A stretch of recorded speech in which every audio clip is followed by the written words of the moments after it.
Little China girl. Oh, oh, oh, oh. Little China girl.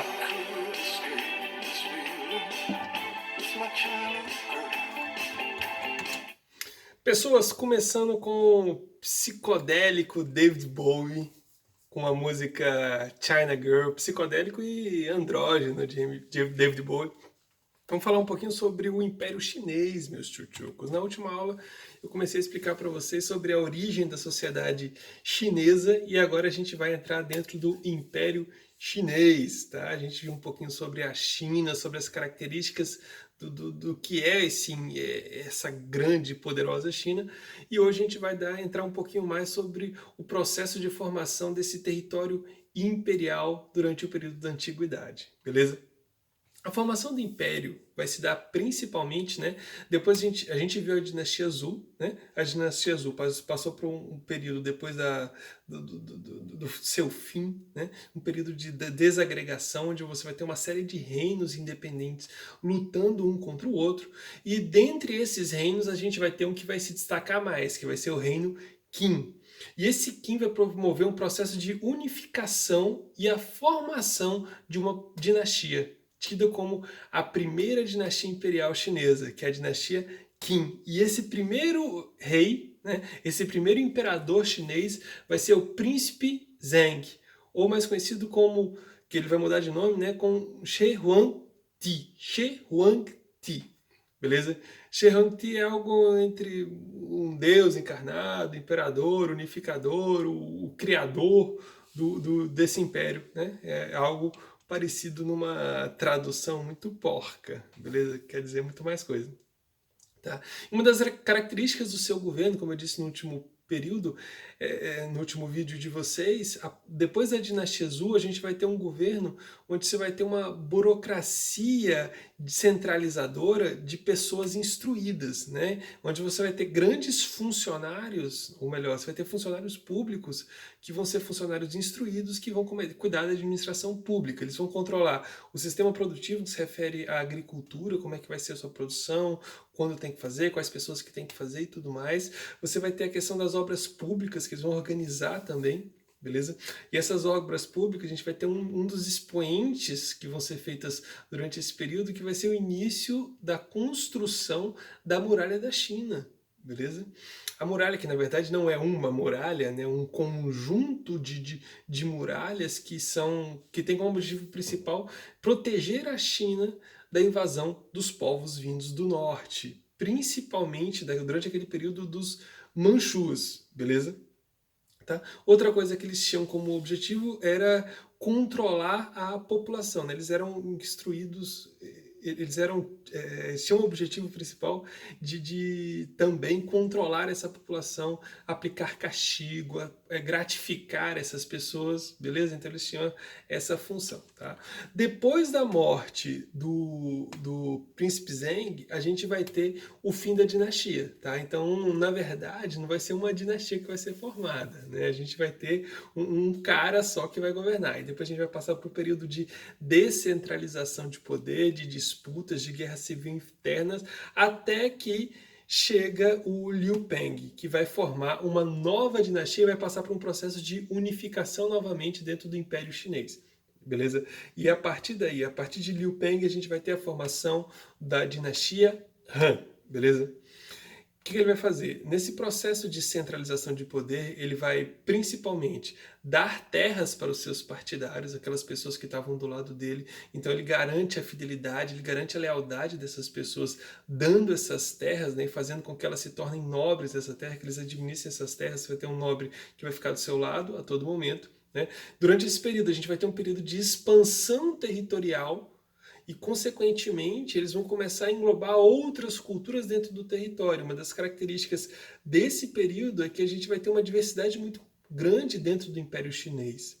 Consequentemente, você vai ter um império cada vez mais cosmopolita, cada vez mais com culturas diversas, o que acaba levando um processo de aprimoramento tecnológico, aprimoramento científico durante esse período. É muito legal esse tipo de coisa, essa interação entre as culturas. Só gera, apesar de no início ter um pouco de conflito normalmente, mas depois, no decorrer do tempo, essa integração acaba mesclando e aumentando a quantidade de informações dentro desse território e tudo mais. Tá? Outra característica desse período é que ele vai ter os funcionários públicos dele escolhidos através do mérito, né? Através de uma série de exames públicos que eram feitos, e aquelas pessoas que se saíam melhor acabavam se tornando funcionários. Consequentemente, ele ia ter funcionários bons para poder administrar o seu território. Outra característica desse período, né, como eu disse que foi extremamente cosmopolita, a gente vai ter a invenção do papel, a gente vai ter a invenção de relógios de água, relógios de sol como uma forma de controlar o tempo, já mostrando um nível de cultura extremamente complexa. Tá? Outra característica que a gente vai ter é a construção e a inovação de instrumentos de astronomia, né? Para controle de produção agrícola, a gente precisa disso, para poder navegar dentro desse território tão grande, a gente vai precisar de astronomia, e também da construção de equipamentos náuticos com o objetivo de facilitar as navegações e tudo mais. Então, um período de efervescência cultural muito grande durante essa dinastia Han. Além disso, a arquitetura vai ser uma arquitetura extremamente refinada, e vai ser durante esse período que a gente vai ver o crescimento do confucionismo dentro da China. Tá? Depois, mais pra frente, no decorrer desse vídeo, eu vou falar sobre Confúcio para vocês.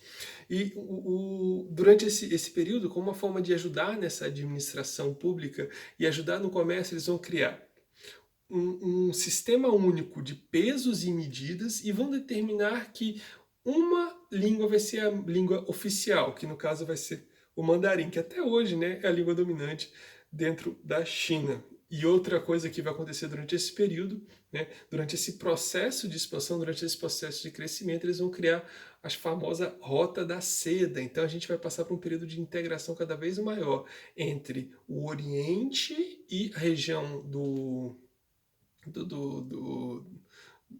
crescente fértil ali, e a região da Europa. Então a gente vai começar a ter uma rota cada vez mais intensa. Tá? Uma das características dos Hans é que eles vão fazer missões diplomáticas com o objetivo de estabelecer relações, primeiro, diplomáticas com esses povos, né, ao longo dessa Rota da Seda, e depois, com o passar do tempo, eles vão, que eu acho que era o grande objetivo deles, interagir de forma econômica, né, criando uma interação comercial entre eles, beleza? Então o objetivo principal era garantir o lucro, garantir riqueza para esse território. Então, extremamente inteligente já durante esse período, tá bom? Outra característica é que a gente vai ter uma atividade cultural, uma atividade intelectual muito grande durante esses períodos. Tá?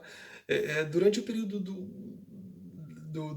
antes da dinastia Han, antes da dinastia Qin, durante a dinastia Qin e tudo mais, depois da dinastia Qin, a gente vai ter alguns períodos conturbados dentro da história da China. Consequentemente, vão começar a surgir formas de pensar para tentar resolver esses problemas.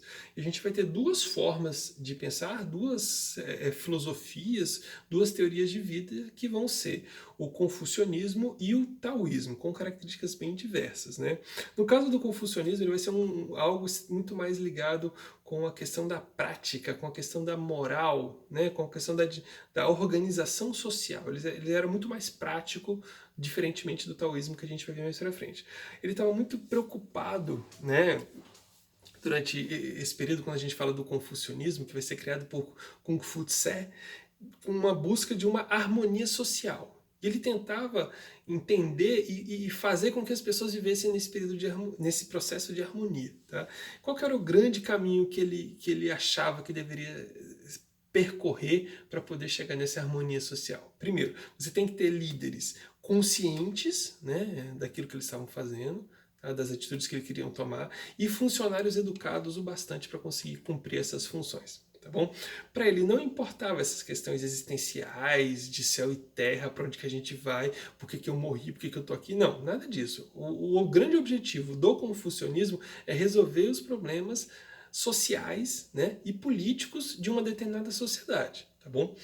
qual que era o dever das pessoas, né, segundo Confúcio, ou Kung Fu Tse, a gente pode chamar dos dois nomes. Tá? Era aperfeiçoar a si mesmo e suas relações com os outros. Ele tinha que se tornar cada vez mais perfeito e ter uma relação perfeita com as outras pessoas. Não adiantava nada você ser honesto e tudo mais, mas não ter uma boa relação com os outros, até porque o objetivo máximo era a harmonia social. As pessoas tinham que cumprir com seus deveres, né, com aquilo que era imposto para ele, tinham que obedecer aos costumes, tá?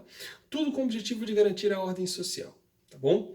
E na cabeça dele, estudar era uma das coisas mais importantes, porque era a única forma daquele ser humano medíocre, aquele ser humano médio, aquele cara que está na camada mais baixa, a única forma dele ascender, dele crescer dentro dessa sociedade, dele evoluir, era através dos estudos, tá bom?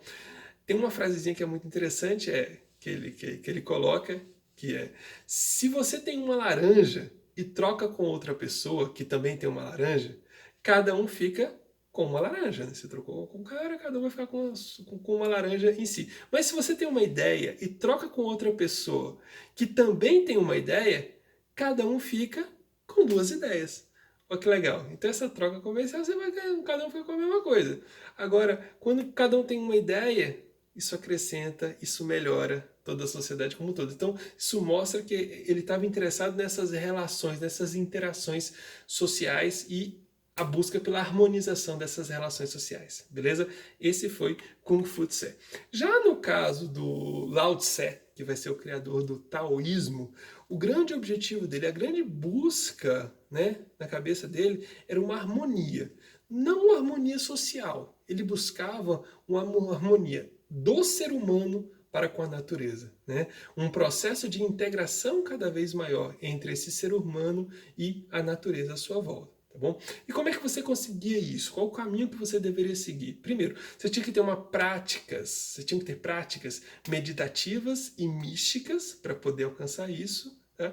E uma das características principais do que pregava o taoísmo era o isolamento social. Então você tinha que viver isolado, cada vez mais integrado com a natureza, e uma das características que são bem diferentes do confucionismo é que essa introspecção que é importante. Né? No caso do confucionismo, as questões sociais são importantes, a interação é importante, a política é importante, a economia é importante.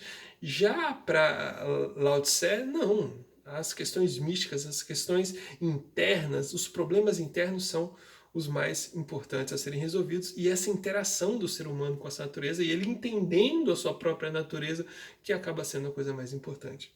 Beleza? Tem uma frase importante, quem faz grandes coisas e delas não se envaidece, esse realiza o céu em si mesmo. Né? Então, aquele cara que não se envaidece com os grandes feitos, ele vai criar o céu dentro dele mesmo. Né? Ele vai atingir esse estágio de iluminação, de crescimento espiritual. Agora, o cara que se envaidece com seus grandes feitos não consegue isso daí. Beleza? Então, tchau!